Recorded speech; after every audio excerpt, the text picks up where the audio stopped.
Buen día, mi nombre es Uri Navarro, estudiante de la Universidad Nacional Abierta y a Distancia.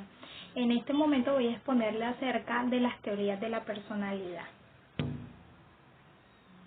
Los escritores y filósofos han reflexionado acerca de la personalidad durante los siglos. Describen diferentes tipos de personas. Es por eso que explicar una teoría de la personalidad no resulta nada sencillo, pues el mismo término define el objeto de estudio, que en este caso es la persona. Todo arte, quizás desde que los seres humanos comenzamos a preguntarnos quién soy, es esta la clave para poder interesarnos en el estudio de la personalidad. Es decir, que procuremos entender qué o quién es el yo y cómo podemos descubrirlo. En la siguiente presentación se exponen con claridad las perspectivas teóricas, las biológicas, cognitivas, del aprendizaje, humanista, de los rasgos y psicoanalítica de los autores sobre las teorías de la personalidad. Esta presentación tiene como objetivo conocer y estudiar las perspectivas teóricas en detalle sobre los diversos aspectos de la teoría de la personalidad, biológica, cognitiva, del aprendizaje, humanista, de los rasgos y psicoanalítica. Ampliar y edificar nuestros conocimientos en la adquisición de nuevos aprendizajes para aplicarlo en nuestra profesión. Vamos a continuación a hacer la exposición acerca de las teorías. En la teoría biológica, las bases de la personalidad se centran en por qué o cómo los rasgos de la personalidad se manifiestan a través de la biología. Los representantes que tenemos es Jeffrey Gray en 1970 con su teoría factorial. Esta teoría factorial biológica sobre la estructura y las bases de las diferencias interindividuales en la personalidad según el modelo. Estas se deben a mecanismos biológicos que se relacionan con las reacciones de reforzamiento al castigo o a los estímulos y situaciones novedosas. Tenemos también el mecanismo de aproximación conductual y el mecanismo de inhibición conductual. En este sentido, Gray describió dos mecanismos biológicos principales que determinan las tendencias del comportamiento. Denominó a uno de ellos mecanismos de aproximación conductual y al otro mecanismos de inhibición conductual. Estos serían equivalentes a los factores básicos de la personalidad, que tendrían una base fisiológica. La teoría de la personalidad de Gray se basa en gran medida en el modelo de Penn, que define tres grandes factores de la personalidad biológicamente determinados: el neurotismo, la extraversión y el psicotismo. Gray propone dos dimensiones básicas de la personalidad: la ansiedad y la impulsividad. Así, Gray propone dos dimensiones básicas de la personalidad, como acabamos de decir, la ansiedad y la impulsividad. La primera combina la introversión y el neuroticismo. El modelo de Eysenck, por contra, un nivel elevado de impulsividad también implicaría un alto neurotismo, pero en este caso se asociaría a la extraversión. Otro representante significativo tenemos a Eysenck, que se enfoca su enfoque se enmarca dentro de la teoría de los rasgos, que asume que la conducta está determinada por unos atributos relativamente estables, que son las unidades fundamentales de la propia personalidad, porque predisponen a una persona a actuar de una manera determinada. Esto significa que los rasgos deben ser coherentes a través de situaciones y con el tiempo, pero pueden variar entre los individuos. Este personaje identificó tres dimensiones independientes de la personalidad: el neuroticismo, la extraversión y el psicotismo, lo que recibe el nombre de modelo Penn. Este autor desarrolló una teoría basada en los resultados de análisis factorial de las respuestas de unos cuestionarios de personalidad. El análisis factorial es una técnica que reduce el comportamiento a una serie de factores que pueden agruparse juntos bajo un encabezado llamado dimensión, ya que comparten unos atributos comunes. Como conclusión, identificó 3 dimensiones independientes de la personalidad, los que acabamos de mencionar, que son el neuroticismo, la extraversión, el psicoticismo, que recibe el modelo de Penn. Este modelo de Penn aporta una explicación causal. Para ello se centran en los mecanismos biológicos, hormonales, psicofisiológicos, responsables de 3 dimensiones para así poder probar esta teoría de forma experimental. También tenemos la teoría cognitiva, que es una teoría que plantea que la conducta está guiada por la manera como se piensa y cómo se actúa frente a una situación. Sin embargo, no deja de lado las contingencias que ofrece el ambiente inmediato ante cualquier situación. Dentro de esta teoría encontramos a 2 representantes muy significativos, que es Albert Bandura, que afirma que nuestro comportamiento es causado por el entorno, pero no conforme con los resultados amplió el espectro, afirmando que también existe una acción del comportamiento sobre el ambiente que llamó determinismo recíproco.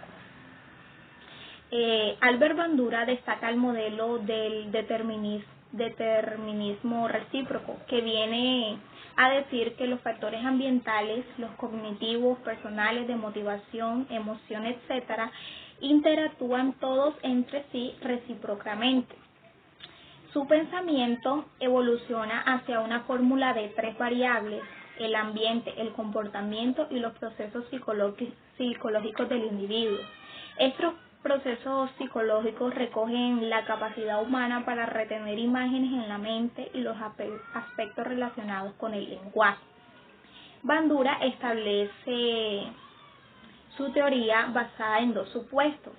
Como número 1, la conducta humana es en su mayoría aprendida, no innata. Y como número 2, gran parte del aprendizaje es asociativo y simbólico. Otro representante que tenemos de esta teoría cognitiva es a Walter Mischel, quien en su teoría de la personalidad establece que el comportamiento de una persona está influenciado por 2 factores: los atributos específicos de una determinada situación y la forma en que una persona percibe la situación. Según Mischel, existen 5 variables de la persona que contribuyen a las condiciones de una situación determinada. Son utilizadas para predecir cómo es más probable que se comporte una persona. Entre esas variables encontramos como número 1 las competencias, las estrategias cognitivas, las expectativas, los valores subjetivos y sistemas de autorregulación. Aparte de eso, Mischel considera que la personalidad en sí no existe y que nuestros rasgos son simplemente estrategias cognitivas o cosas que hacemos por nosotros mismos para obtener el tipo de recompensa que deseamos. Ahora vamos a hablar acerca de la teoría del aprendizaje. Las teorías del aprendizaje pretenden describir aquellos procesos mediante los cuales tanto los seres humanos como los animales aprenden. Las diversas teorías ayudan a comprender, predecir y controlar el comportamiento humano, elaborando a su vez estrategias del aprendizaje y tratando de explicar cómo los sujetos acceden al conocimiento. Dentro de sus representantes encontramos a Skinner, que el sistema de Skinner, que está basado en el condicionamiento operante. El organismo está en proceso de operar sobre el ambiente, lo que en términos populares significa que está interrumpiendo constantemente hacia lo que hace. Durante esta operatividad, el organismo se encuentra con un determinado tipo de estímulos, llamado estímulo reforzador o simplemente reforzador. Este estímulo tiene el efecto de incrementar el operante, esto es, el comportamiento que ocurre inmediatamente después del reforzador. Eso es el condicionamiento operante. Es el comportamiento, es seguido de una secuencia y la naturaleza de la consecuencia modificada a la tendencia del organismo a repetir el comportamiento en el futuro. Dentro de esta teoría también encontramos a Arthur Sachs, este autor introduce la importancia de los aprendizajes tempranos en el comportamiento de los individuos, de tal manera que este se va complejizando con el paso del tiempo, creando fuertes ocasiones de tipo operante que tienen un alto grado de estabilidad en al menos 3 repertorios de aprendizaje: el del lenguaje cognoscitivo, el emocional emotivo y el sensomotor. Este autor también incorpora a su propuesta de aprendizaje social como una forma en que el individuo adquiere patrones comportamentales a través de la observación y el modelamiento, mecanismos que enriquecen la propuesta, pues articulan lo social de manera activa al aprendizaje del individuo, dejándole un papel activo en la adquisición de dicho aprendizaje. Podemos decir que de este autor estos repertorios de aprendizaje tendrían un papel determinante en lo que podría considerarse el núcleo de la personalidad de los individuos, debido a su alto grado de estabilidad y su dificultad para ser modificados por nuevas asociaciones operantes en el adulto. Ahora vamos a exponer acerca de la teoría humanista. Acerca de la teoría humanista.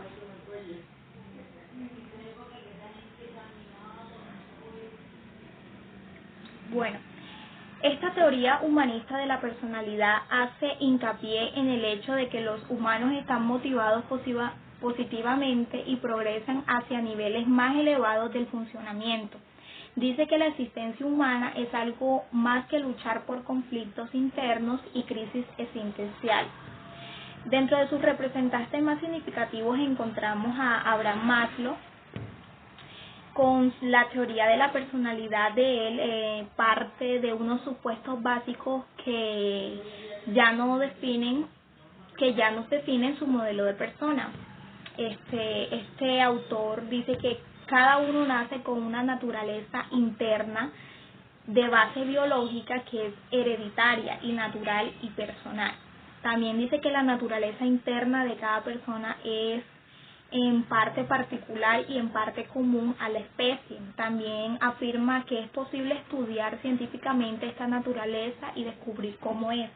También comparte que la naturaleza humana es buena por sí misma y que las reacciones violentas no forman parte de la naturaleza humana, sino que son reacciones debidas a la frustración de nuestras necesidades elementales, y que lo mejor que podemos hacer para evidenciarlas es darnos cuenta que no es mala. Dentro de lo que estableció Abraham Maslow, también estableció una pirámide de las necesidades fisiológicas y emocionales que todos debemos descubrir para sentirnos satisfechos. La idea es que para satisfacer las necesidades superiores, primero debemos tener en cuenta o tener cubiertas las necesidades inferiores. Estas son las de estima, de amor y de pertenencia, de seguridad y de fisiología. Otro representante en esta teoría humanista es Carl Rogers.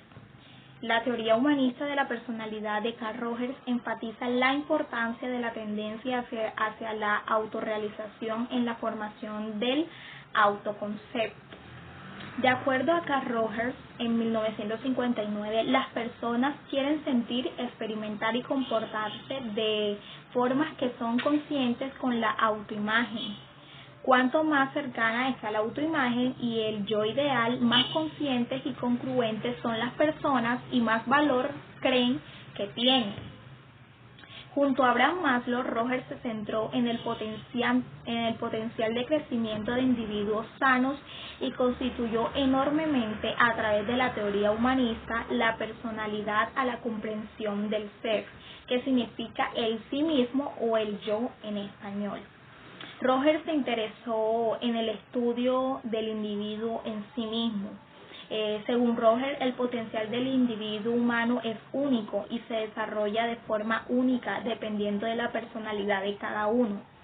También podemos decir que el término que acuñó a tendencia a la actualización se refiere al instinto básico que tienen las personas a llegar a su capacidad máxima a través del asesoramiento o terapia centrada en la persona y de investigaciones científicas.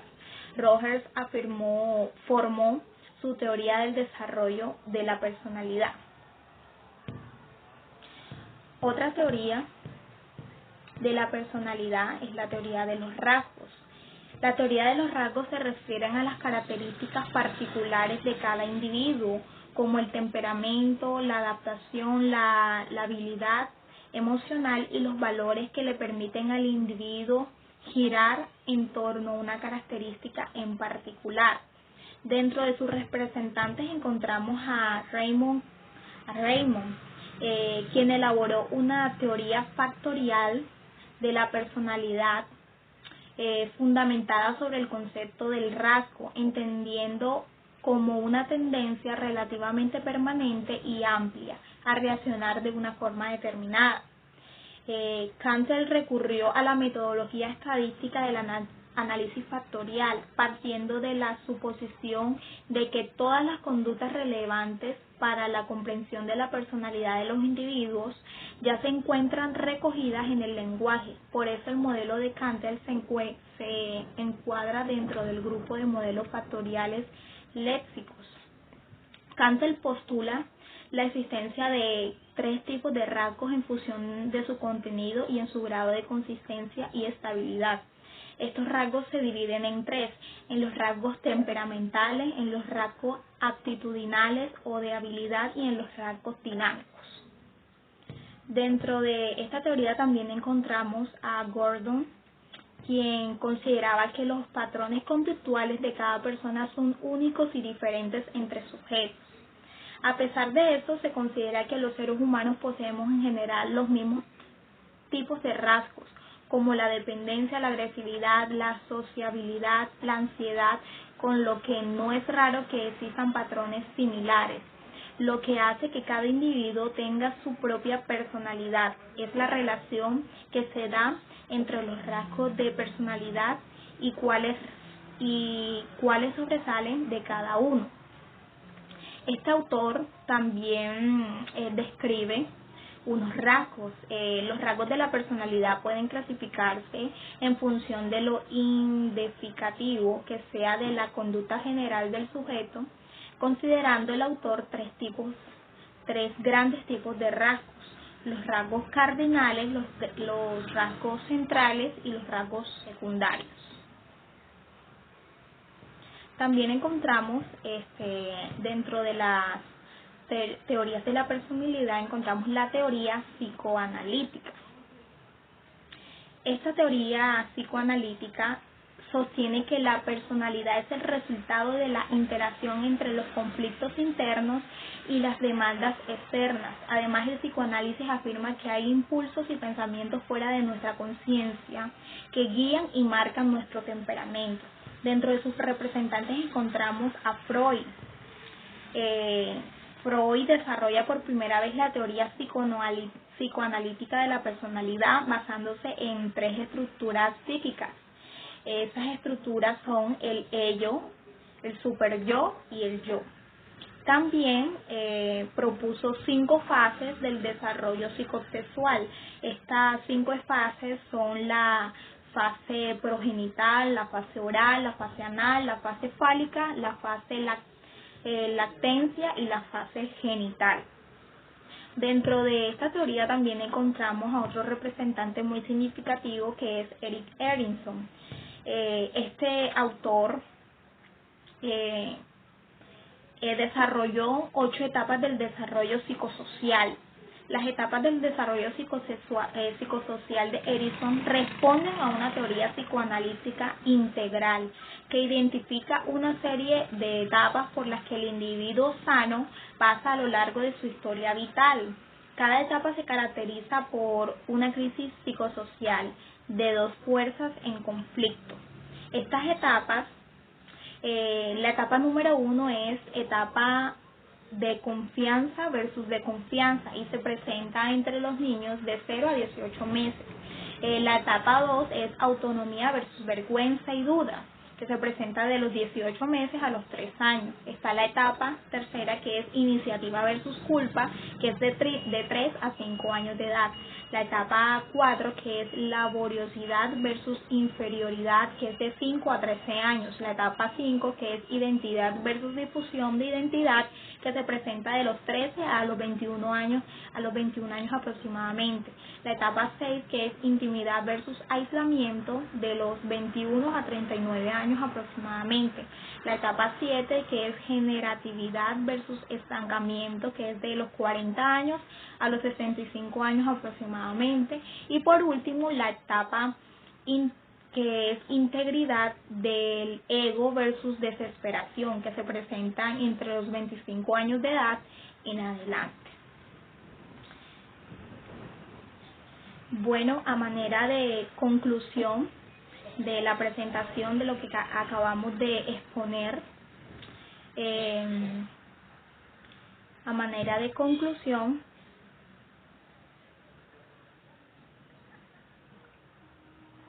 podemos decir que, como hemos visto en cada una de las distintas teorías del ser humano, es capaz de desarrollar diferentes personalidades dependiendo del entorno en el que la vida del individuo se desenvuelva. Es así que por medio de estas teorías podemos entender los diferentes síntomas y padecimientos de cada individuo en su individualidad. Con esta presentación se entiende que el individuo no nace con una personalidad determinada, sino que se va construyendo con las condiciones heredadas de la experiencia, el aprendizaje, la educación, el trabajo, la voluntad, también influenciadas simultáneamente de lo heredado y lo ambiental a través del tiempo y del espacio, dando origen y determinando la personalidad del individuo. Estas son las referencias bibliográficas que se utilizaron para el trabajo. Muchas gracias por su atención.